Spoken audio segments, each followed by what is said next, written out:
zoonosis como es la tuberculosis y la brucelosis, pero hay una que tiene una gran ventaja sobre la otra. Brucelosis tiene vacuna, y siempre que ustedes pueden tener una vacuna para controlar un problema de infecciosa, es una herramienta magnífica. Se lo está viviendo en estos tiempos donde hay una carrera desenfrenada por quien encuentra primero la vacuna del COVID.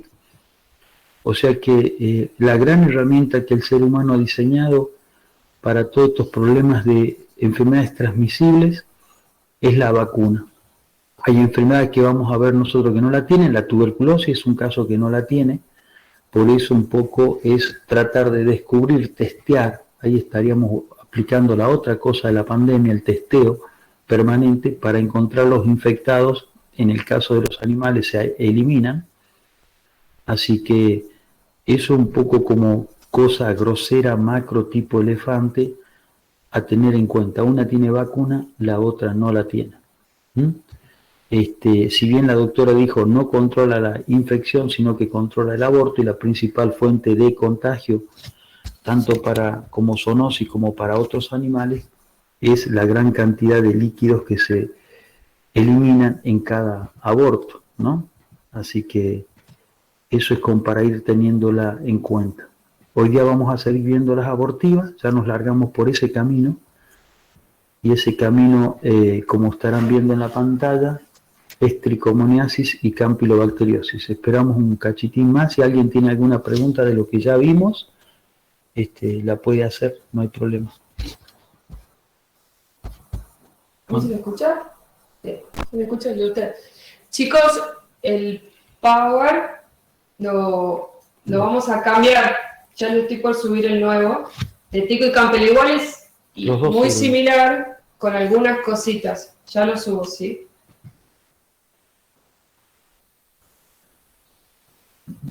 Y ya están al tanto del coloquio, es el jueves a la noche.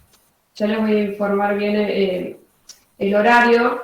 Yo quería saber si alguno tiene problemas de conectividad a la noche. Que me avisen eso.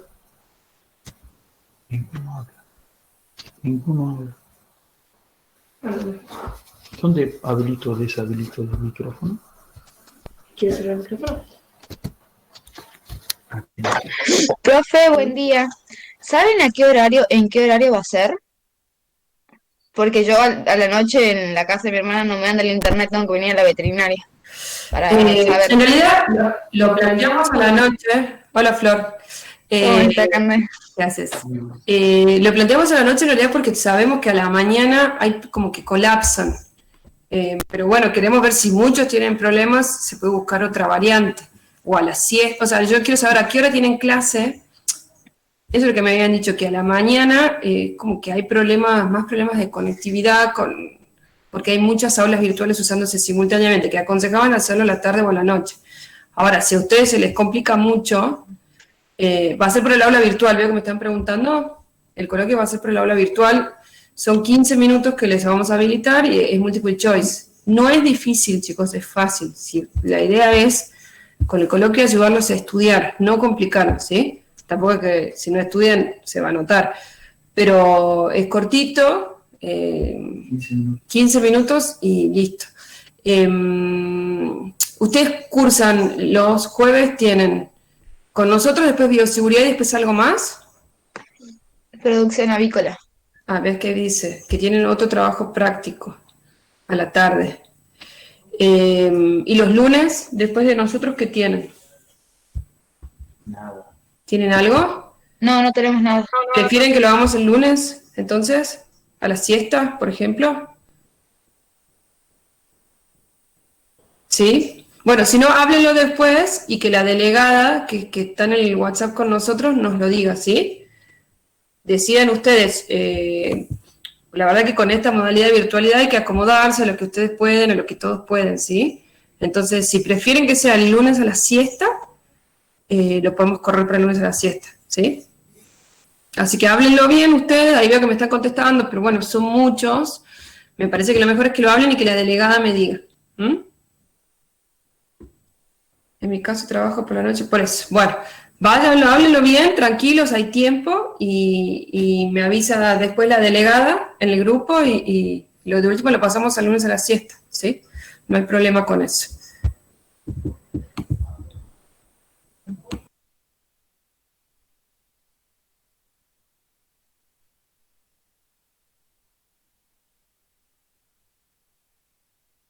Bien, ¿vuelve ahí? Vuelvo directamente. Ya está, es esto. La copita. Bien, largamos entonces. Bueno, como dijimos anteriormente, esta es otra de las tantas enfermedades abortivas. Recordando un poquito lo que dijimos en otro momento, generalmente con un buen laboratorio se puede llegar a hacer un diagnóstico de un aborto, o sea, confirmar el agente patógeno de aborto entre un 48 y un 50%, o sea que hay un 50% que nunca sabemos cuál fue la verdadera causa. Acá vemos, vamos a ver hoy campilotrichomoniasis, antiguamente llamada la campilobacteriosis, se llama vibriosis. Hay libros viejos, y por ahí entran a leerlos, se llama vibriosis, se llamaba en aquel momento.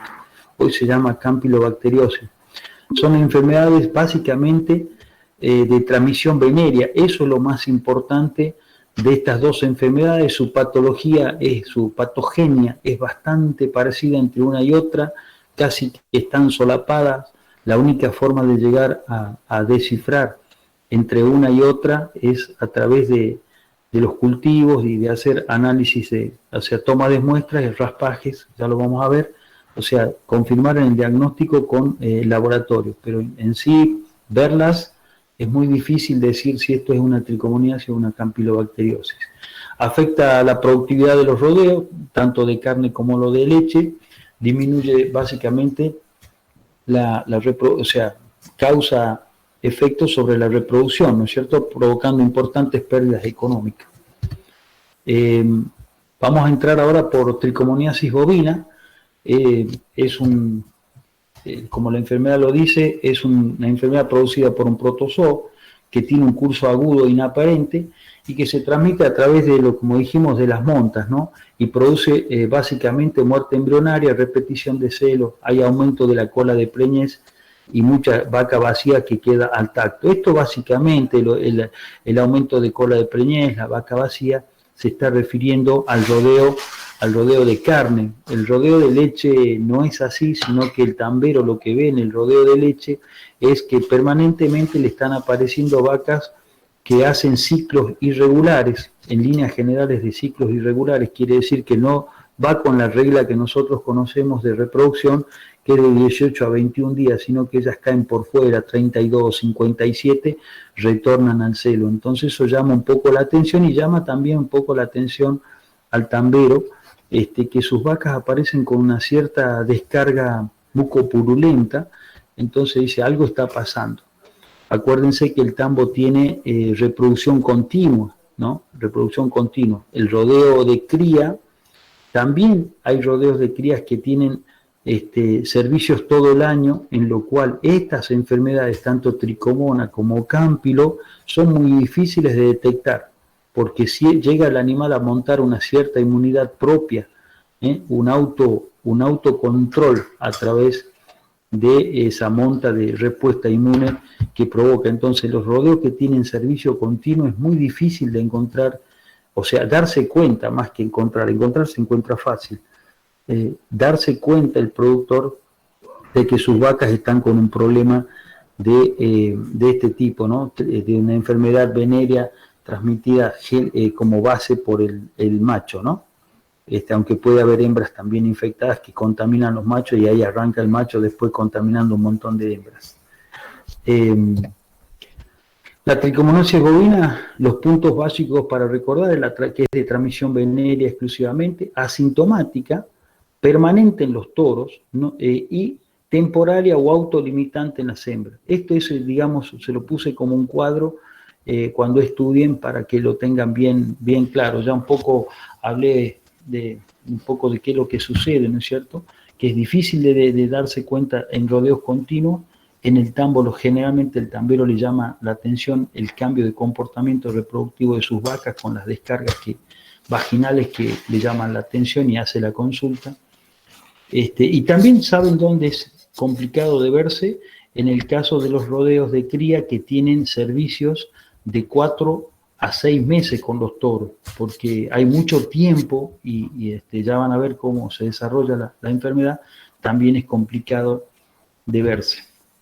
El agente etiológico es Trichomonas fetus, es un protozoro, es flagelado, aspecto piriforme, bueno, tiene 3 flagelos anteriores y uno posterior. Esos flagelos que tiene en su cuerpo son los que le permiten, cuando se hace la descarga a nivel de vagina, se introduce luego a útero. Estas son distintas fotos. La epidemiología, esos flagelos son los que le permiten hacer el anclaje donde él va a provocar el daño patológico. La epidemiología tiene una distribución mundial, está estrechamente vinculada, y lo venimos diciendo desde que arrancamos el teórico, con Campylobacter, ¿no?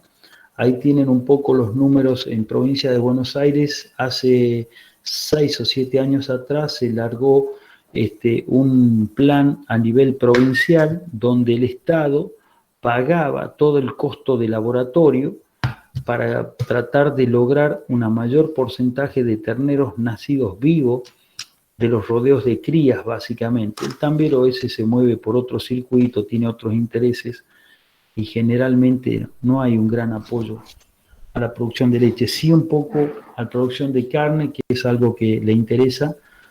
Y bueno, fue bastante interesante todo lo que se encontró. Ahí están los porcentajes, ¿no?, de toros que se encontraban en los rodeos infectados, y un poco la cantidad de toros que se han encontrado.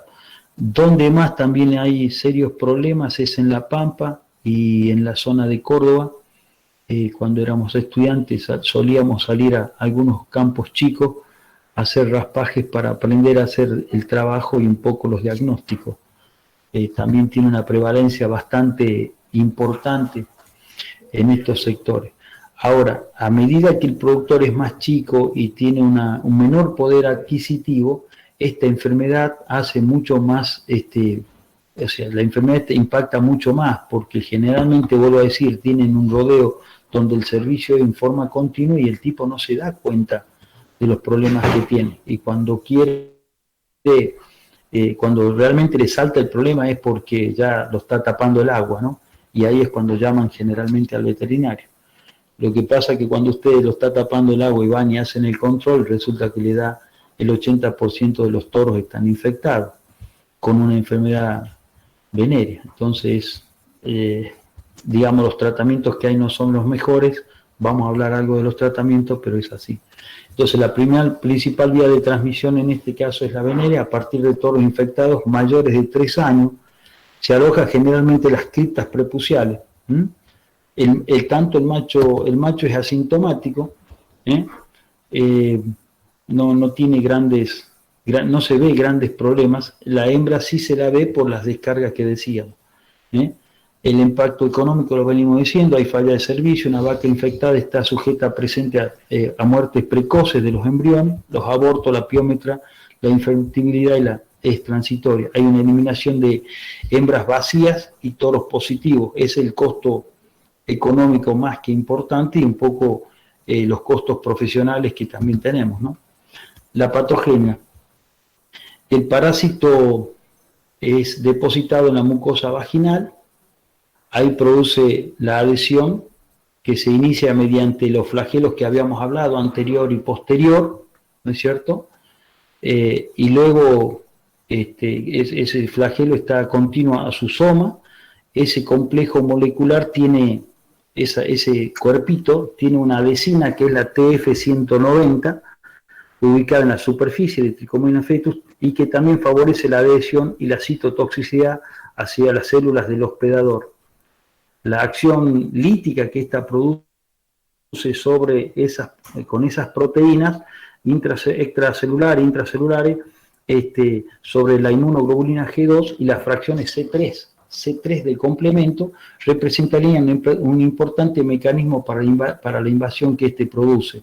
O sea, en definitiva, esta TF190 junto con otras sustancias endo y exotoxinas que produce a través de enzimas proteolíticas, destruyen y llegan hasta la profundidad de la pared endometrial, ¿no es cierto?, del endometrio, y en ese caso producen una inflamación con imposibilidad de anidamiento o con imposibilidad de la implantación del embrión en ese embrión, a través de bloquear la inmunoglobulina respectiva, la G2 y la fracción de complemento. Tiene una gran capacidad de producir una pequeña inflamación, y al haber una inflamación, ustedes saben que todo proceso inflamatorio o contaminante de bacterias en útero automáticamente se provoca lo que se llama un aborto temprano, ¿no? Eso está bastante sabido, supongo, de la parte de reproducción. Todo ese complejo de las adhesinas, las endotoxinas y la exotoxina provocan esa vaginitis, y esa vaginitis puede ser mucopurulenta. Se la ve siempre como mucopurulenta y no es tan así. Mucopurulenta sobre todo va a depender de cuánto tiempo le llevó y qué dosis infectante es la que tiene ese útero. A mayor dosis infectante, esa vaginitis es mucho más rápida y por lo tanto generalmente no se la ve como mucopurulenta. Ahora, cuando la dosis infectante es relativamente baja hasta que logra provocar un daño importante, a veces el embrión en el endometrio logra hacer contacto, logra implantarse y 20 o 30 días más tarde se produce como una reabsorción, y en este caso sí aparece digamos, la eliminación de esa sustancia mucopurulenta por vagina. O sea que depende un poco también de la dosis infectante. Y ya vamos a ver, dijimos ahí recién que el macho era asintomático, y dentro de ese signo asintomático depende también un poco la edad del macho, y ya vamos a ver el porqué. Bueno, acá está un poco más explicado cuánto es la patogenia de provista de la mucosa, sobrevive de 3 a 5 meses dentro de lo que es la vagina, ¿no? Provoca luego al útero, permanece un tiempo variable, ¿no? Los flagelos exo y endotoxinas, está un poco explicado lo que estaba hablando recién, ¿no? Si el embrión muere entre los 14 días, hay un retorno normal al celo, claro, porque un celo dijimos que está entre los 18 y 21 días el retorno. Si el embrión muere entre los 14 y los 30 días, hay un retorno al celo entre los 27 y 52 días, que es generalmente lo que ve el tambero, ¿no? El tambero lo que ve es ese problema de distancia entre celos en las vacas, y empieza a haber un poco también, porque ahí sí es dosis dependiente, infectante, sí se empieza a ver un poco esa descarga mucopurulenta que estábamos hablando anteriormente, que es lo que le llama la atención al hombre del tambo.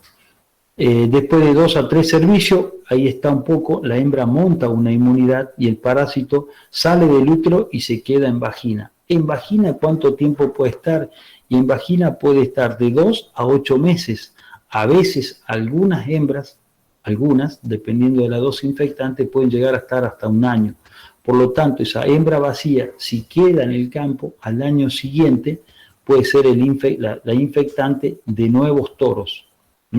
Así que es importante ese tema. Generalmente en el caso de cría, ustedes lo saben por manejo, ya han tenido la materia de manejo, la vaca vacía, en el caso de carne, generalmente se eliminan, ¿no? Dependiendo un poco las cantidades. Si me sale el 50% preñado, el 50% vacío, no me puedo tomar ese lujo de eliminar el 50% del rodeo, me quedo sin rodeo para poder seguir trabajando. En ese caso habrá que ponerse a estudiar un poco el caso. Tengo tantas vacas vacías.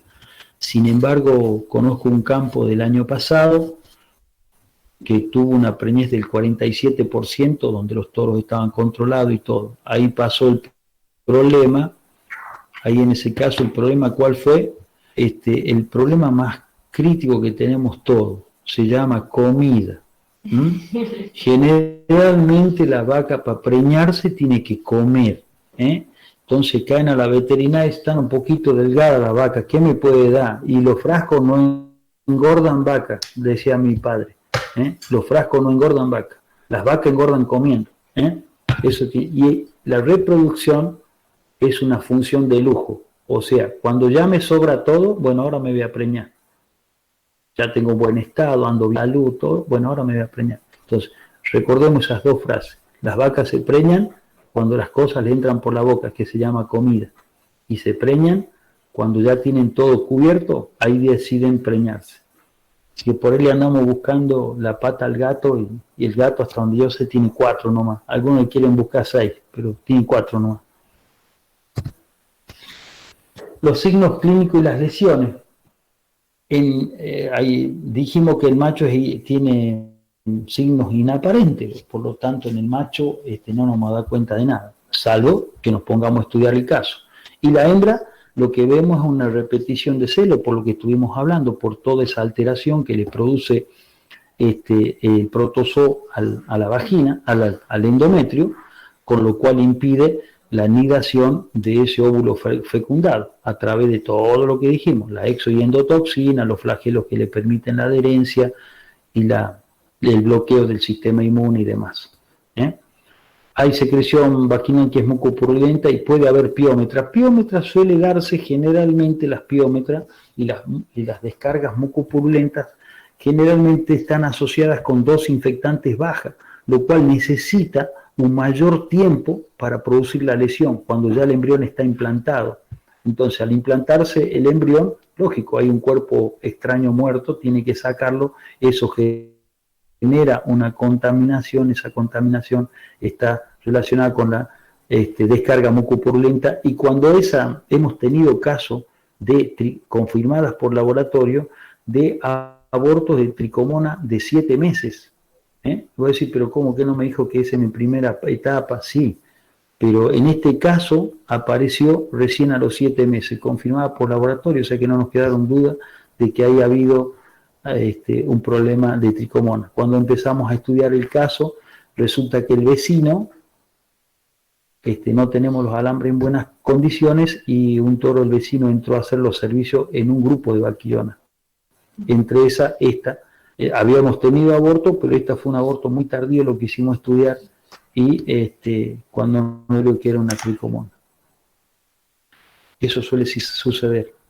El aborto en el primer tercio de gestación, en líneas generales, esto es biología, en líneas generales se produce en el primer tercio de gestación, vuelvo a repetir por 10ª vez, que depende de la dosis infectante. Si la dosis infectante es baja, el sistema inmune de la vaca es medianamente bueno, hasta que agarre niveles de multiplicación en el endometrio, ese aborto puede estar un poco más tardío, hablemos de en el mes 5, en el mes 6. La otra cosa que nos llama la atención, en el caso de cría está esto, hay un alto aumento de hembras vacías, preñeces chicas al tacto con una larga cola de parición. Yo hoy no tengo el pizarrón, lo cual me mata. Sí se puede hacer. A ver, generalmente ustedes conocen que la aparición tiene cabeza, cuerpo y cola, creo, ¿no? Vamos a ver acá con la magia cibernética. ¿Saben de eso? ¿Lo que está hablando? Ese es el servicio estacionado. Sí, profe, eso vimos en intro. Bien. Pues, bien. ¿Lo saben? ¿Lo tienen claro? Bueno, listo. Ahora vamos el dibujito. Si no, si lo tienen claro, o es claro para Pablo Peralta nomás. El resto no sabe.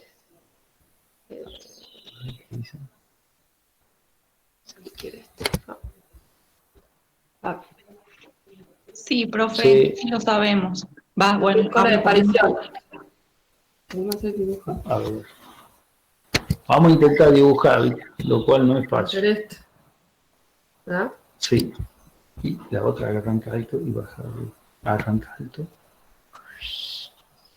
Bueno, con mucha creatividad. Con mucha creatividad, vamos a poner que las apariciones arrancan. ¿Lo ven al puntero, no? Sí. ¿O ustedes no ven? Yo veo. Sí, sí se ve. Comparte toda la pantalla. Esta es la aparición, bueno, teniendo el eje de las Y y el eje de las X. Estamos en una normal, tienen mucha cabeza y van naciendo los últimos hacia la cola. Cuando ustedes tienen esta enfermedad de transmisión venérea, se invierte. Arrancan con pocos terneros y se ponen muchos terneros al final. ¿Se entiende? ¿Quedó entendido, verdad? Creo. Sí, profe. Muy bien, así me gusta. Bueno, ahora parate que eso es siempre y cuando tengan el servicio estacionado. Si no lo tienen estacionado, ni Mandinga le va a descubrir el problema. Vuelvo de nuevo a la presentación. Sí, ahí está.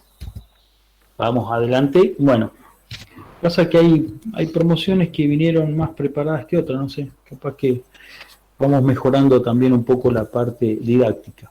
¿Qué podemos encontrar? Placentitis con desprendimiento de placenta y muerte fetal. Esto ya dijimos que es más cuando, digamos, la infección tardó más tiempo en provocar el daño que realmente corresponde, entonces podemos llegar a ver a veces placenta y muertes fetales, ¿no es cierto? Esa placenta generalmente cuando ya está implantada y hay un aborto, generalmente quedan retenidas. ¿Por qué quedan retenidas las placentas en líneas generales por los abortos? Son muy pocos los abortos que eliminan correctamente la placenta. Generalmente sucede lo siguiente, la placenta es cuando está inmadura, tiene una unión placenta-cotiledón que es muy estrecha y es de difícil desprendimiento hasta no pasar unos varios días a donde eso se reacomoda, ¿no? Eso te lleva generalmente a una metritis con una endometritis purulenta. Primero es una metritis, después una endometritis profunda, purulenta, y son vacas que generalmente después bajan mucho su capacidad reproductiva en cuanto a la gestación. En líneas generales, nosotros en los tambos, cuando tenemos vaca abortada, si bien hay un porcentaje que preñamos, es el mínimo.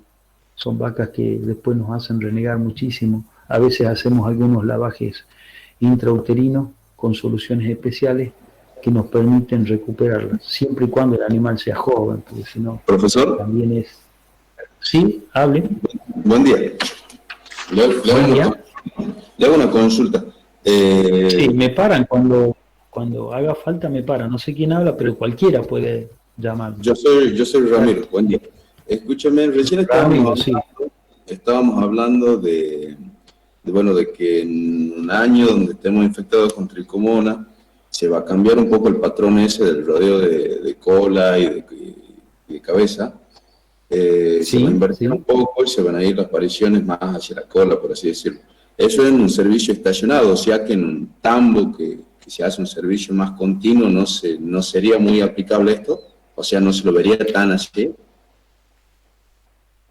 Buena pregunta, Ramiro, porque tiene la misma duda, nada más que vos preguntas y yo que acá ya. Bueno, sí, en tambo, ¿qué pasa, Ramiro? Pasa que en tambo, el tipo no te olvide que a la vaca la ve a la mañana y a la tarde todos los días, y las conoce a todas. Entonces, ¿qué pasa? El tambero te empieza a decir, doctor, usted sabe que hubo unas descargas en vacas que ya han parido hace 80, 90 días. ¿Por qué hay descargas? Si la vaca esa quedó bien al parto. Empieza a llamarle la atención ese tipo de cosas, ¿viste? Entonces ya depende un poco de tu gente de trabajo, del equipo de trabajo que tienes en el tambo. Empiezan a decirte que hay vacas que ya llevan 100 días de haber parido, no habían tenido problema en el parto y que ahora se le ve una descarga mucopurulenta. Entonces eso, y a su vez, generalmente el caso que yo conozco, les puedo contar un caso.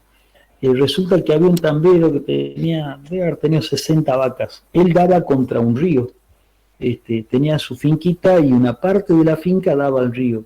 Alguna vez le entró un toro criollo, no sabe de dónde, y de repente empezó una tormenta de abortos y vacas que le repetían. Cuando logramos capturar el animal que era de afuera, lo raspamos y a su vez mandamos los fetos al laboratorio. Una poderosa tricomona le trajo el muchacho al tambo. Se da cuenta al toque, o sea, él se dio cuenta ahí de haber pasado el toro a los 45 días, estábamos envueltos en llamas, con los abortos, las metritis y demás cosas, ¿no? Gracias a Dios que se pudo resolver el caso, pero fue un toro externo. Eso también es un dato que generalmente el tambero lo tiene bien claro. Entró el toro del vecino, si tuvo una semana, tuvo 4 días, me sirvió 5 vacas, 2 vacas. Es un control más exhaustivo en el tambo, están muy encima de los animales. La vaca de cría, te imaginas, en el norte es a monte o en potreros que tienen 300, 400 hectáreas. De todas formas, cuando tu puestero es un tipo que realmente anda detrás de las vacas, lo primero que te dice, usted sabe que andan los toros ya cansados de servir las vacas. Y vacas que yo veo, ellos memorizan algunas, no todas de las 400. Dice, yo esa vaca ya le he visto que le he hecho un servicio y ahora la está sirviendo de nuevo. Es algo que te va a hacer abrir los ojos, algo está pasando ahí. ¿Se entiende, Ramiro? Claro, pero, o sea, en el tambo dependeríamos de si el tambero es observador o no. Exacto, sí. Si te das cuenta, ¿no? De todas formas, el tambero es un tipo que, vuelvo a decirte, las ve mañana y tarde, y él es muy rutinario, a tal hora ordeño, a tal hora hago esto, a tal hora. Entonces, cuando él ve que los animales están saliendo de esa rutina, ya te llama la atención y te hace la consulta. La consulta o te llama, ¿se entiende? Sí, y otra consulta. Es muy rutinario el tambo. Otra consulta que me había quedado de la diapo pasada es, ¿sí? ¿por qué retenían, cuál era el fundamento del por qué retenían las placentas? No, las placentas, Ramiro, siempre que hay un aborto, es algo muy puntual de enfermedades, no retienen la placenta porque está inmadura. Bien. Una placenta inmadura tiene una unión placentaria muy estrecha que cuesta producir, aparte hay una inflamación. Vos sabés que si hay una inflamación difícilmente puedas desprender algo, ¿no es cierto? Entonces, sí. Todo eso hace que la inmadurez de la unión, que es muy estrecha, la inflamación y la inmadurez de la placenta hacen que vos tengas una retención. Y te digo, muchas veces los empleados las traccionan y cuando las traccionan hacen unas hemorragias brutas adentro en los cotiledones y te imaginas, ya tenés bacterias naturales porque tenés el cervix abierto, tenés sangre, bueno, se hacen una fiesta de oro y espuma, las bacterias ahí adentro, terminás con piómetras crónicas, un desastre. Por eso no hay que traccionar, hay que esperar que madure, no hay otra forma de sacarlas. ¿Ah? Entonces hay que sacarle la idea y el concepto que es la tracción esa no es buena. Incluso puede dar vuelta al útero, ¿no? En algunos casos. ¿Quedó clarito ahí? Gracias, sí. O por lo menos lo aclaramos. Bien, perfecto. Seguimos entonces. Bien, el macho. Salvo, digamos, la permanente monta del macho que al tipo le dice, o sea, consulta y dice, usted sabe que los toros yo lo veo que le dan, ya llevamos 2 meses y seguimos al mismo ritmo que el primer día, cuando eso no es normal. Lo normal es que los primeros días trabajen mucho y hacia el final trabajen poco. Lo mismo que sucede con la cabeza, cuerpo y cola de la aparición. Por eso copia lo mismo. Aquí no estamos inventando nada. Entonces, las permanentes montas ya es una de las cosas con las cuales llama la atención. Tanto Trichomonas fetus como Campylobacter fetus pueden identificarse a partir de las muestras del material prepucial, que en realidad se llama esmegma prepucial, raspado del esmegma prepucial. Así les gusta a la gente de clínica que se nombre esta técnica, ¿no? Raspado del esmegma prepucial. El semen del toro puede tener, pero en realidad es un vehículo medio accidental. Esta bacteria, este protozoario, lo que hace es cohabitar. La cámpilo es una bacteria, ¿no? Pero Trichomona es un protozoario que se encuentra en las criptas prepuciales, que ya vamos a ver un par de fotos, y por lo tanto podemos tomar la muestra de ahí como del mucus cérvico vaginal o descargas uterinas de vacas o vaquillonas que la hayamos encontrado abortadas. En el caso de las muestras vaginales, generalmente, o las descargas uterinas en vaca y vaquillona, lo hacemos cuando ya estamos en el problema.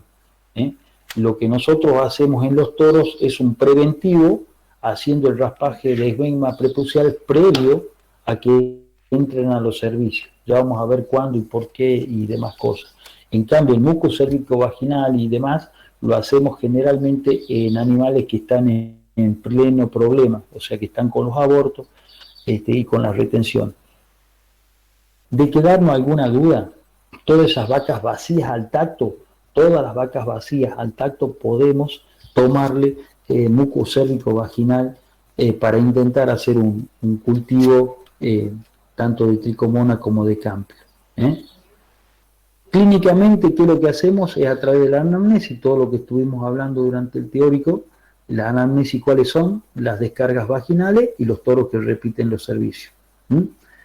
Los raspajes prepuciales, esos son unos raspadores especiales, creo que tengo foto más adelante, se los coloca en medios de cultivo y eso se manda a laboratorio. En las hembras es un hisopado del muco vaginal, incluso usamos una pipeta, es una pipeta que, o sea, la de la vieja varilla de inseminación, es una de las que podemos usar con una acople de goma y una jeringa. Tratamos de tomar ese líquido del fondo de la vagina y lo descargamos en los medios de transporte o medios de cultivo que nos da cada laboratorio. En el caso de los toros son unos raspadores que ya lo vamos a ver, son una, bueno, no sé cómo explicar, es como una varilla que tiene como un gusanito en la punta y que se hacen 20 a 30 movimientos. Acá están, estos son los raspadores, descartables en este caso, lo ven, los azules de arriba.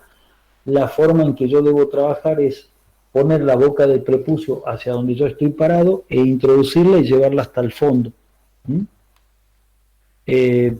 A ver si tengo... Sí, no creo, o capaz que al final. Creo que al final tengo más, una vez tomada esa muestra, una vez que la tomamos a esa muestra, podemos mandar al laboratorio y bueno, y van dos tubitos, se meten dos raspadores juntos. Sí, acá el señor introduce uno solo, pero en realidad son... Si va al final, sí. ¿Se le quiere explicar ahora? Al final, ¿verdad? Sí.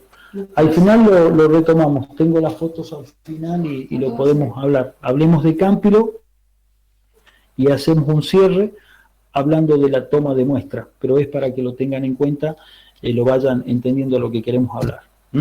El diagnóstico diferencial con Campylobacter fetus, con IBR, DEB, brucelosis, leptospirosis, neoporidiosis, después... Si tienen que poner algo más también está listeriosis, que también, anaplasmosis también, así que agréguenla que también son abortivas todas esas, ¿no? Así que bueno, esos son todos los diferenciales, que es lo más importante. Sobre todo acuérdense cuando rinden en clínica, no les piden tanto que acierten el diagnóstico, sino que tengan claro con quiénes son los diferenciales, porque en ese caso... ustedes después con la experiencia y los diferenciales terminan, acertando cuál es la causa del problema que están estudiando en clínica. El tratamiento es metronidazol, pero estos tratamientos en líneas generales no han sido buenos. Hasta acá todo lo que reporta la literatura producen una cura transitoria y después volvemos de vuelta al problema. Así que hay metronidazol, dimetronidazol también, varios tratamientos que se lo pueden encontrar en la literatura si entran un poco a mirar. En líneas generales, ¿de qué va a depender de que yo trate o no trate los toros? Puede depender de varias cosas. Una, me salió un porcentaje elevado, no tengo la plata para comprar 10 toros juntos. Esa puede ser una. Entonces, intentemos hacer una cura a través de los tratamientos estos que yo hablo. La otra es si yo tengo 2 toros de 40 y elimino esos 2 toros y veo cómo hacemos la cosa. La otra, si en ese momento yo me quedé con que tengo 10 toros enfermos de 20, o sea el 50%, lo que puedo hacer es un IATF y mando una inseminación y con eso ya premio el 50% de las vacas, con la técnica del IATF. Y me queda preñar con los otros toros, hacer el repaso de todo lo que no agarré con la IATF. Esa sería otra opción, o sea, en definitiva, esa técnica o inseminar las vacas. Hacerlo detectado, no va inseminando y no utiliza tanto toro para salir del paso. Generalmente, vuelvo a decir, los positivos se eliminan. ¿Qué animal positivo yo intentaría tratar? ¿Qué animal positivo yo intentaría? Y los animales que tengan menos de 6 años. ¿Por qué los menos de 6 años? Porque sus criptas, ya lo vamos a ver en una foto que están al final, las criptas prepuciales son relativamente planas, que es a donde generalmente se aloja tanto cámpilo como trico.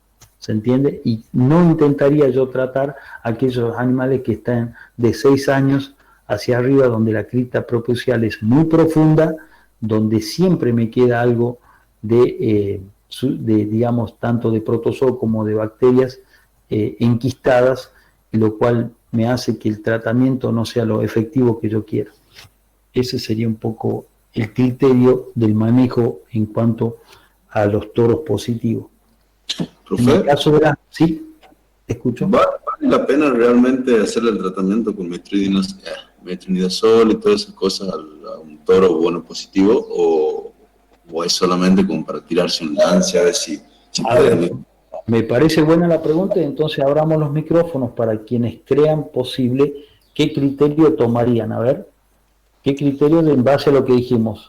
Tenemos como 2 categorías, positivos jóvenes y positivos viejos. Claro, si me da un positivo joven que es bastante bueno preñando las hembras, que ya, bueno, obviamente, ya sea el puestero o el cambero se ha dado cuenta que es bueno, y veo que vale la pena, llega a ser justamente un toro caro, sí, le haría el tratamiento y bien. haría inseminación por aparte como para que el toro no me esté sirviendo hembras, pero la pregunta mía era justamente si es efectivo, es muy efectivo el metronidazol o no. No, por eso tiene comportamiento errático, pero bueno, a veces las situaciones, vuelvo a decir, chicos, a veces en nuestra carrera por ahí pretendemos ir a un congreso y escuchar una charla y que nos den una receta, pero para eso colgarla en internet la receta y ya para qué vamos al congreso, ¿se entiende? O sea, todo tiene un análisis puntual del campo, si la gente sirve, si el toro realmente tiene un valor genético importante. O sea, una decisión se toma en base a mucha información. No, es positivo. Pero una sola información la que me estás dando. Es positivo. Bueno, ¿cuáles son las posibilidades de que yo pueda comprar otro? Ninguna. Bueno, listo, veamos cómo, ¿me entiendes? O sea, tiene todo un correlato tomar una decisión de quedarme, tratar o eliminar. ¿Se entiende lo que estoy queriendo transmitir, verdad? O sea, no hay una receta. Todo lo positivo tiene que eliminar, todos los negativos se tienen que quedar. Todo depende de la circunstancia, el momento, el campo, la gente que tiene el campo también es más que importante. A veces uno tiene una idea, pero la gente no se adapta a lo que uno quiere. Ese es el problema. Entonces, contestando y digamos, ajustando lo que queremos decir. Los tratamientos son efectivos, en algunos toros sí, en otros no. Entonces, ¿vale la pena jugarse? Sí, porque, amigos, tengo de los 40 toros, tengo 20 enfermos, y de los 20 enfermos, 10 que son jóvenes. Bueno, listo, trabajemos sobre esto. Los 10 que me quedan ahí jóvenes, el resto no los tratemos. Por ejemplo, sería un caso, ¿verdad? Entonces, ese es el criterio que quiero que le... ¿Sí? ¿Es aplicable para hembra también este tratamiento? ¿Para alguna hembra? En la hembra lo que tiene es que ella tiene una respuesta inmune bastante sólida. Yo te diría que las hembras un poco, me quedaría con el concepto de que las hembras que tienen 2, 3 partos hacia abajo trataría de retenerlas. Hay unas vacunas en el mercado de resultado incierto, esas hembras generalmente después de un año logran hacer un control inmunitario de su propia enfermedad. Son muy pocas las que superan la enfermedad por arriba del año. O sea que a la próxima campaña prácticamente te diría que no debe estar la enfermedad, un poco apoyado en doble vacunación, que es de comportamiento incierto, más haber limpiado los toros, casi que yo te diría que el problema tendría que estar más que controlado. ¿Se entiende? Sí, se entiende. Generalmente eso, Ramiro el que me está hablando, ¿no? O no sé quién es. Ramiro, ok. Ramiro, lo que sucede es que la vaca muy grande y que te presentó problemas, y yo no me la quedaría. Yo no me la quedaría porque su sistema inmune también está desgastado. Por lo tanto, digo, ¿esta se habrá cubierto o no se habrá cubierto? O sea, ¿habrá una buena respuesta o no para quedármela? ¿Se entiende? Me jugaría a dejar las más jóvenes. Ese sería otro criterio con respecto a las hembras, ¿no? ¿Se entiende? Ok. Seguimos. Campylobacteriosis. Es una enfermedad infecciosa de curso agudo inaparente que se transmite por la cubrición, o sea, es una enfermedad venera y provoca trastornos reproductivos. Como ven, las dos son muy parecidas, ¿no? Muy, muy parecidas. Es una bacteria gram negativa, no capsulada ni esporulada. Y también tiene flagelos polares, ¿ah? ¿Estamos de acuerdo? Y aquí está Campylobacter fectus, subespecie fectus, y Campylobacter fectus, subespecies veneralis. La veneralis está más relacionada con los abortos, tormentas de aborto en ovinos, ¿estamos? En los ovinos. Tiene una distribución igual que la anterior, está estrechamente relacionada con tricomona, por eso las damos en forma paralela y en el mismo teórico para no separarlas, porque son casi solapadas, hasta en su signología clínica, les diría yo, y que también a la hora de tomar la muestra se hacen en forma conjunta, o sea que tienen, son primas hermanas, si le quieren llamar. ¿Estamos de acuerdo? Entonces la patogenia, bueno, distribución mundial, lo anterior, y está por todos lados. Está en los tambos, en los sistemas productivos de carne y demás. La patogenia. No es parásito, hay un error ahí. Hay un error que no es parásito. No es parásito, sí, es una bacteria. ¿Estamos? Está depositada en la mucosa vaginal y después de 4 a 6 días pasa al útero y al oviducto y permanece en el útero más o menos por 2 meses. Ahí tiene una serie de enzimas que despolarizan el mucus y producen una metritis, porque esa despolarización del mucus lo que hace es bajar la tensión de oxígeno. Al bajar esa tensión de oxígeno, el huevo, que necesita una buena cantidad de oxígeno a la hora de anidar, la complica. A eso lo complica con la despolarización de ese muco a través de ciertas sustancias y enzimas que producen la metritis, ¿no? Una vez que ella pasa esos 2 meses aproximadamente en útero, y es cuando provoca un poco la respuesta inmune, suele volver a la mucosa cérvico-vaginal por un tiempo y después ya desaparece cuando monta una buena respuesta inmune, que lo hace más o menos entre los 3 y 6 meses posteriores a la infección. Entonces esta es más prematura. La otra tiene un periodo de incubación, no lo dijimos en la anterior, pero tiene un periodo de incubación de 18 a 54 días más o menos, la tricomona, que es un protozoario. Esta, que es una bacteria, tiene un periodo de incubación y de adaptación de 4 a 6 días y permanece en el útero menos tiempo, aproximadamente por 2 meses. ¿Por qué? Porque monta un buen sistema inmune el útero y generalmente la elimina y vuelve a la parte vaginal, ¿no? También tiene problemas en la implantación del embrión por todo lo que dijimos. La signología clínica, lo mismo que la anterior, metritis, endometritis leve. Acá es un poco más leve porque generalmente ella provoca la muerte embrionaria un poco más temprana, ¿no? Y con una mayor daño, si se quiere llamar, a nivel de la mucosa endometrial. Por lo tanto, una mucosa endometrial que no está en condiciones jamás va a permitir que tengamos una buena nidación. Por lo tanto, automáticamente se produce la reabsorción embrionaria, que con lo que ustedes ven la metritis, la endometritis leve. Hay una secreción vaginal de tipo, la consecuencia es como una secreción vaginal mucosa, que en realidad es bastante leve, tenés que estar muy atento para percibirla. Generalmente la gente de los tambos sí la percibe, por lo que dije anteriormente. Tienen un contacto estrecho 2 veces por día con las vacas, las conocen más en particular a cada una de ellas. El diagnóstico es clínico de laboratorio, los machos con el raspaje prepucial del esmegma prepucial, y el medio de transporte es una sustancia salina formulada. Eso es lo más importante, es una sustancia salina formulada y que generalmente vuelve refrigerada. Hay 2 tendencias. Hay laboratorios que te piden, viene todo refrigerado, la muestra de tricomona y de cámpilo vienen refrigeradas. Al momento de tomar la muestra pasan a estar a temperatura ambiente. Eso cada laboratorio cuando le manda las muestras un poco le dice cómo las quiere.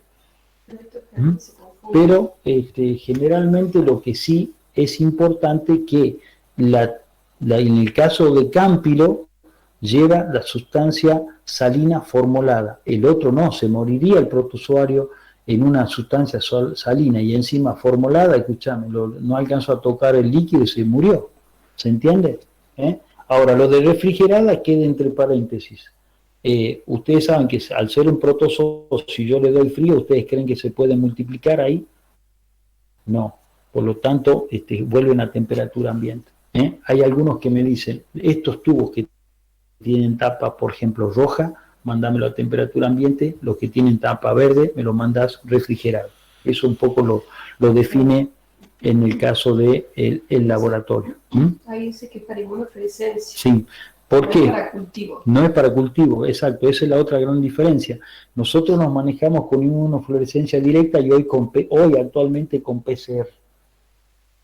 No estamos en el caso de Cámpilo, estoy hablando, ¿no? Y a su vez, bueno, en las hembras puede hacer un hisopado cérvico o vaginal, que también es para cultivo y para inmunofluorescencia directa. Algo que les quiero decir de esto, PCR también. No, que se confunde mucho el diagnóstico, que esto sí lo tienen que saber. Exacto. El diagnóstico es bastante confuso a veces cuando ustedes estudian, después uno lo va aclarando con el tiempo y con el uso, pero acuérdense que uno es una bacteria y que usa un sistema salino formulado y que es para inmunofluorescencia y PCR, que no está puesto ahí, y que puedo sacar tanto del macho como de la hembra esa mucosidad del cérvico vaginal para cultivo. El otro tema es que actualmente hay laboratorios que en un solo medio transportan las dos cosas. Creo que el laboratorio de Azul ha desarrollado un solo tubo para las dos cosas. En líneas generales, el 90% o más tienen los dos medios separados. Y el otro caso que quería comentar, es lo siguiente. ¿Qué capacidad diagnóstica tienen estos raspajes de megma prepucial o esta toma de muco cérvico vaginal? Generalmente es muy baja. Tiene un 70% de efectividad de que usted encuentre un toro positivo al raspaje de megma prepucial. Le está quedando ahí un lindo 30%. Por eso los raspajes deben hacerse por lo menos 2 consecutivos negativos para dar un toro negativo a las enfermedades venéreas.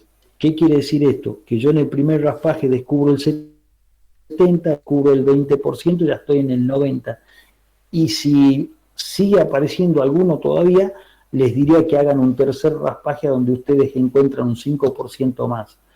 Entonces, lo ideal es, si yo raspo por primera vez, hacer por lo menos 3 raspajes. Si yo es un rodeo que lo vengo raspando todos los años y me dan negativo, bueno, ahí me puedo relajar un poco y con 2 raspajes generalmente puedo dar un poco las garantías de que vamos a andar bien. ¿Se entiende eso, verdad? O sea que tiene una baja eficiencia a la hora del diagnóstico. Por lo tanto, un solo raspaje negativo no me dice nada. Tiene que haber por lo menos 2 raspajes. ¿Se entiende? Esto sobre todo lo hablo por el tema de los machos. Hay estas vacunas monovalentes y polivalentes que andan dando vuelta, que son un poco... Sí. Disculpe, ¿me escuchás? Sí, la escucho. ¿Quién es?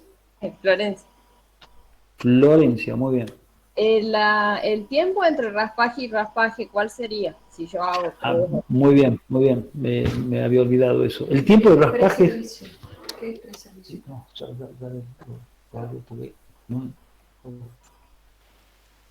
el tema es que generalmente el raspaje se hace con una separación de 10 a 15 días entre raspajes, ¿se entiende? Y generalmente se hace, terminan el servicio, se espera un mes de terminado el servicio y se hace el raspaje. Hay gente que lo hace previo a los servicios. ¿Está bien o está mal una u otra técnica? A ver, entonces yo los llevo siempre al razonamiento. Y dentro del razonamiento, lo que pocos usan, que se llama lógica. ¿Han estudiado la materia lógica en el secundario? No. Bueno, nosotros teníamos lógica. Y digo, la puta, qué palabra. Lógica. La lógica es lo siguiente. Si yo hago los raspajes 40 días antes de entrar al servicio y me salen 5 toros positivos, lo más probable es que el dueño del campo me pele con la escopeta. ¿Por qué? Porque no hay tiempo para salir a comprar toro y reponer lo que yo estoy sacando. Y si yo tengo que hacer el tratamiento, 45 días no alcanzo ni a volver a raspar después del tratamiento para saber si son positivos o negativos los positivos que estaba tratando. ¿Se entiende? Quedo muy jugado. Ahora, termina el servicio, a los 45 días termino el servicio, yo hago el raspaje, tengo casi 9 meses para chicotear y andar detrás del toro viendo quién se queda, quién se va, a quién trato, a quién no trato. Sobre todo que estamos hablando de que hay que hacer 3 raspajes en el caso de que yo encuentre positivo. ¿Se entiende? Sí. Entonces, ya tenés que raspar, vos ahí nomás ya te comiste casi 2 meses de tiempo. Y ya hay un mes que esperaste para que haga. ¿Por qué espero un mes después de los servicios? Porque las criptas prepuciales se tienen que recargar. Eso no lo hablamos. Se tienen que recargar de protozoarios y de cámpilo. ¿Entienden? Él en el servicio arranca con una alta carga en las primeras vacas, el roce de la mucosa prepucial con la vulvar va sacando los bichos, mirá los bichos, escuchame a mí, péguenme con algo, con la computadora si tienen ahí, va sacando los elementos infecciosos del prepucio y las vacas últimas ya no tienen prácticamente, no se infectan, por decirlo, ¿no es cierto? Ahí está la dosis infectante, las últimas capaz que ni abortan, logran superar la enfermedad. Entonces, por eso es que hablamos de que a la hora de raspar es después de los servicios, espero un mes y empiezo con los raspajes, eso va a llevar 2 meses. A su vez, si tengo que tratar a algunos toros, se me va a terminar yendo por allá como a 5 meses. De ahí venderé algunos y tendré que plantear al dueño, che, mira, estos no se recuperaron, hay que ver qué hacen. ¿Se entiende? Sí. ¿Por qué es mejor después del servicio y no antes? Si yo lo hago antes y me sale el problema, y le digo al tipo hay que eliminar la mitad de los toros, me busca con la escopeta, ¿o no? Sí. ¿Se entiende? Bueno. ¿Profe? Entonces, ese es el que... Sí, a ver, escucho. Yo tengo una duda en cuanto al diagnóstico. Nosotros en cuanto al toro le hacemos el raspaje prepucial y a la hembra le puedo hacer el hisopado del mucus vaginal, ¿bien? Sí. Esa la puedo mandar en la solución salina formulada para IFEDEO PCR o puedo hacer el cultivo. ¿Así sería? No, se hace PCR o inmunofluorescencia directa, no se cultiva la cámpilo. O sea, no se cultiva. Perfecto. Eso llega al laboratorio, te explico porque sos curioso. Eso llega al laboratorio y las muestras que tomamos, como generalmente el toro patea cuando le mandás baquetas adentro, que son esos cositos azules que mostré, se pone inquieto, tira patada, uno saca el cuerpo, mete la cabeza, ya le metí una patada en la cara. Es bastante complejo el tema. Acá están los distintos raspadores, ¿no? A ver. Ahí está. Ese es un raspador de bronce. Esos son los que uso yo. Ahí está el pene, la punta del pene, el glande, el fornix. Y el fornix el raspador llega hasta el fondo. Bien al fondo tiene que estar, que es donde generalmente se acumulan. ¿Se entiende? Bien. Entonces, me escapé un poco. Esto le quería mostrar. ¿Qué pasa con las muestras? La primera muestra de la izquierda de ustedes es una buena muestra. La segunda tiene semen y la tercera tiene orina. ¿Me entienden? Entonces, yo les pregunto a ustedes y cómo hacen para trabajar con esas muestras. De por sí es una muestra, fíjense que la primera digo que es buena y tiene un pequeño sedimento de barro en la punta. Y les digo que los días de barro que van a raspar salen muestras como la primera de la derecha, que se quieren suicidar más o menos, porque ahí eso después llega al laboratorio, el laboratorio centrifuga, y de ese centrifugado es lo que observa tanto cámpilo como trico. A trico la pone en cultivo a 37 grados durante 5 días, se mira todos los días una gotita de esa muestra para ver la presencia de los protozoos, y en el caso de cámpilo se hace la inmunofluorescencia directa, hoy PCR, gracias a Dios. ¿Se entiende? Entonces la muestra muchas veces llega en condiciones realmente totalmente alteradas, los tipos se quieren matar. Me ha pasado de sacar 40, 45 muestras de toros y algunos toros son muy complicados, son muy nerviosos, temperamentales, y la verdad es que uno ahí meterse, agacharse ahí abajo, te produce cierto miedo, ¿no? Ya alguna vez alguno me noqueó por no hacerle atar la pata, confía en que digo, no, así se va a portar bien, y no alcancé a meter el raspado, pego en la punta de la pera, seco el veterinario. Les digo esto porque a veces uno por no querer, pues les incómodo, empiezan a patear, quedan doloridos. Por no hacer eso, me terminó pasando esto. Así que bueno, entonces, a ver, no sé por qué, Profe, no sé qué le pasó a la foto. Bueno, una pregunta.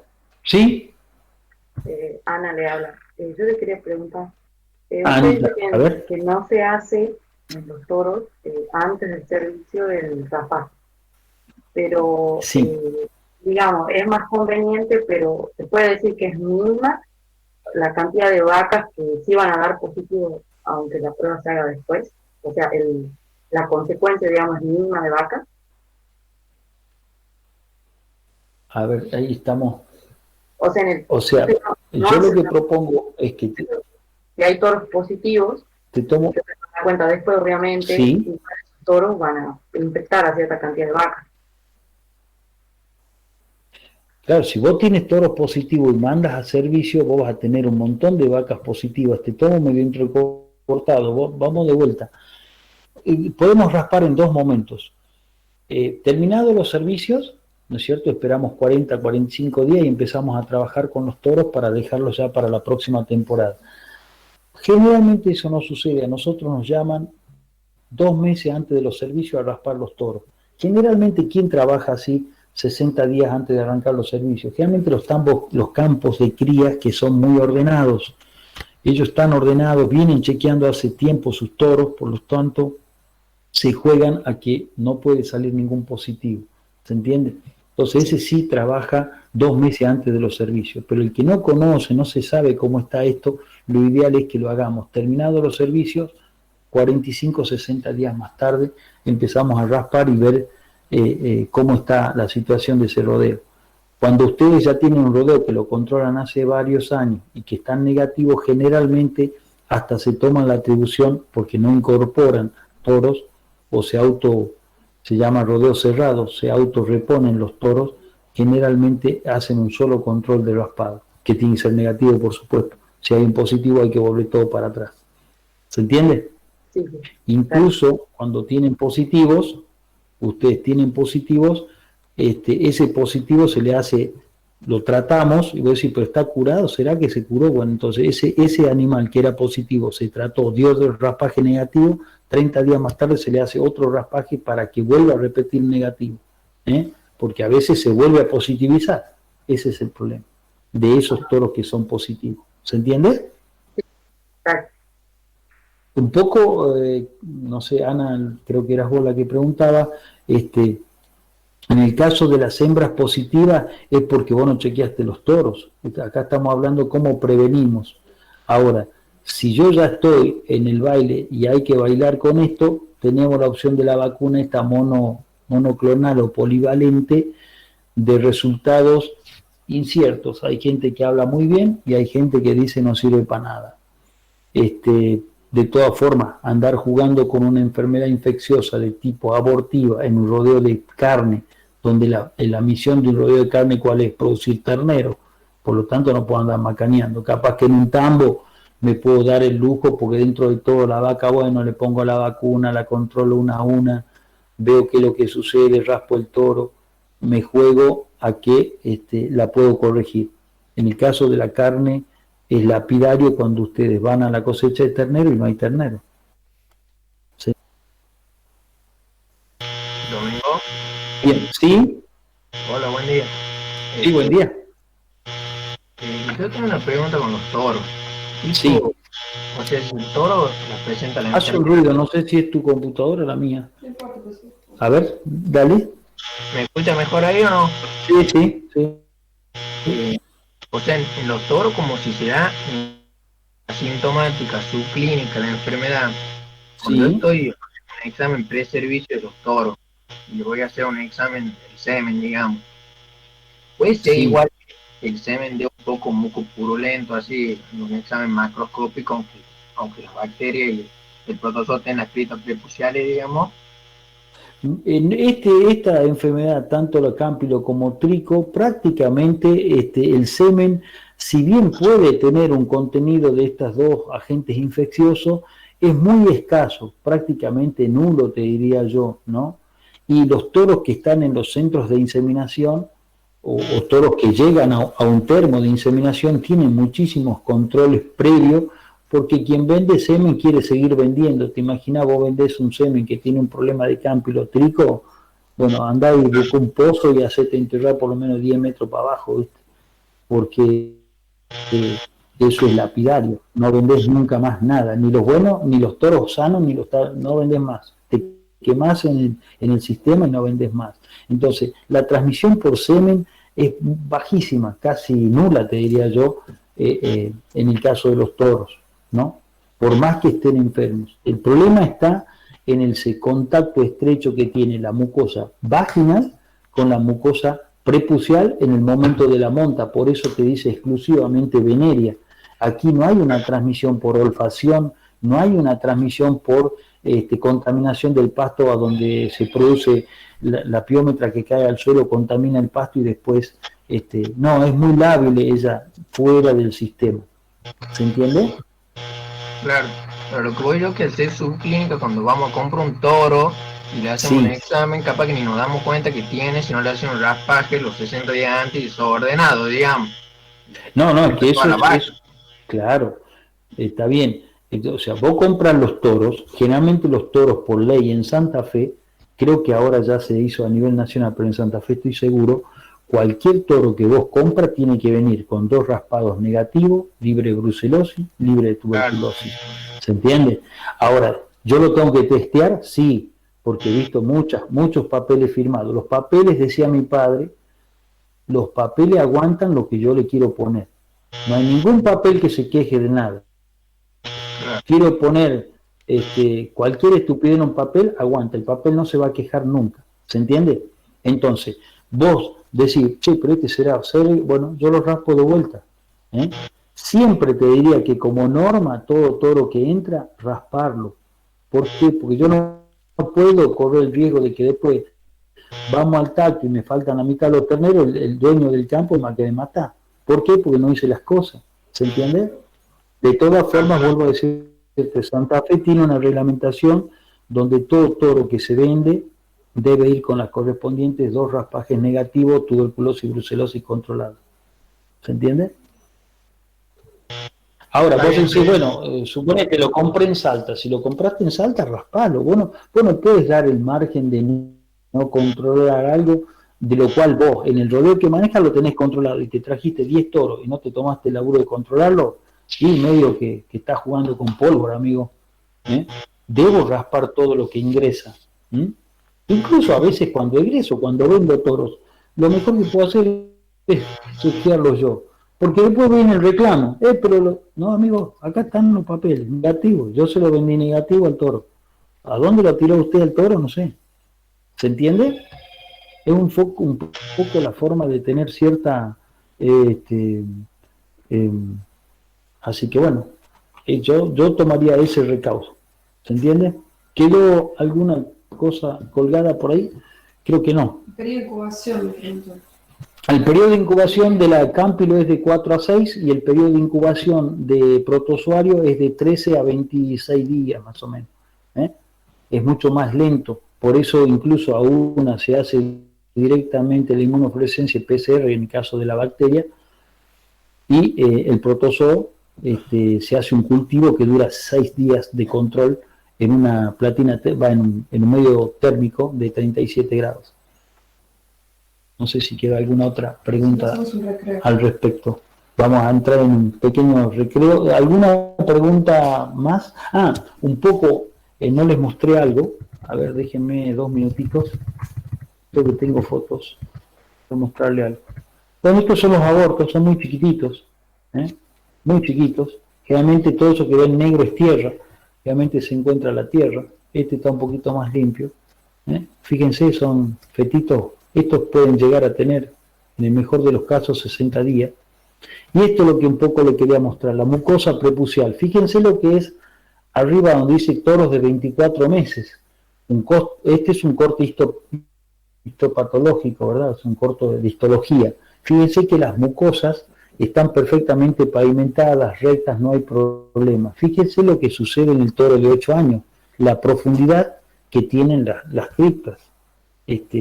No sé si se ve la flechita mía ahora, no sé si el puntero está andando o no. ¿Se ve? Entonces, ustedes cuando tratan un animal por arriba de los 6 años, lo más probable que el toro le puede dar negativo en ese raspaje que hacen. Vienen positivos, pasan a negativo por el tratamiento. Pero si ustedes lo vuelven a raspar de ahí a unos 3-4 meses más adelante, es probable que se vuelva a ser positivo. No llegan bien los productos a tanta profundidad. ¿Se entiende? O sea, es bastante complejo tratar toros mayores de 6 años. Yo diría, puedo jugarme a no reponer tantos toros tratando los menores de 6 años. Eso es lo que se puede hacer. Y acuérdense, la vacuna es monovalente, polivalente, de resultados medio inciertos. Si yo ya estoy con el problema, estoy muy sobre la hora y podría hacer una doble dosis separada por 20 días y que los toros en general sean negativos, me puedo jugar a que la cosa marche, ¿no? Sabiendo que los resultados por ahí pueden agarrar para cualquier lado. Bueno, acá tengo una foto. Fíjense que uno trabaja totalmente agachado. Tiene los 2 raspadores. Fíjense que el pibe lo tiene los 2 raspadores, lo que yo le decía. Fíjense el riesgo de la pata que está ahí. La pata esta está atada. Si la ven, tiene la pata atada. Uno se mete ahí abajo, está atento a lo que está haciendo acá adelante y la pata viene de atrás como garrote, ¿no? Ahí ya introdujo todo el raspador y está haciendo los movimientos. Este es otro método, no se está usando, hay gente del INTA que un poco lo patrocina, sobre todo este método es un lavaje que se hace con esa solución salina, es un lavaje que se hace, se cierra la punta del prepucio y se descargan 100 mililitros más o menos de esa solución salina y se hacen unos masajes en el fondo. Generalmente, fíjense, este toro es de leche, un toro manso, generalmente se quedan tranquilos, si no se le puede hacer una pequeña sedación y se hace una serie de movimientos prepuciales ahí adentro, como enjuagando todo eso adentro y se lo recoge, ¿no? Lo pueden hacer también con la pera de goma, donde introducen, lo que está arriba es una vaina caso, fíjense en la primera foto de la izquierda, tiene una jeringa, un conector de goma, introduce hasta el fondo y tratan de aspirar sustancias del fondo. Algunos que hacen, descargan 5 centímetros de solución fisiológica y luego aspiran a través de la pipeta toda esa sustancia. Lo pueden hacer con la pera de goma, con la jeringa, son distintas técnicas. También sirven, pero nosotros por una cuestión práctica nos manejamos con los raspadores. Si vos tienes que hacer esto con la pera de goma, el agua, demás, y tenés que raspar 80 toros en la mañana, te suicidas. Entonces lo que mejor hacemos es, los raspadores lo que mejor técnica nos da, velocidad de trabajo, capacidad de diagnóstico y demás. Bueno, si hay alguna pregunta, la espero. Y si no, pasamos a un cuarto intermedio por unos 10 minutos y arrancamos con IBR. Y el lunes estaremos con leptospira y... ¿Neospora también va a entrar? Sí, bueno. Con leptospira y neosporidiosis sería para el lunes. Son enfermedades medio larguitas y complejas. Así que bueno, dale. ¿No hay preguntas?